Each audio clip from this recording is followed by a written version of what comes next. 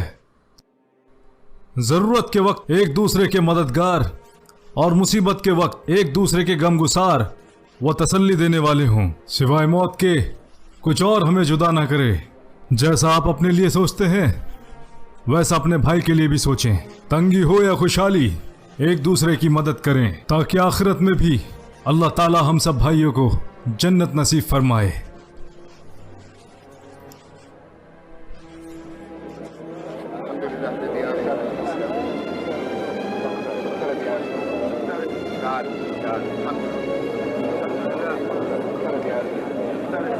ये लिखित समझौता है नबी की तरफ से मुसलमानों, मुहाजिर व अंसार और यहूदियों के बीच में, जो मुसलमानों के ताबे हों और उनसे मेल चाहें।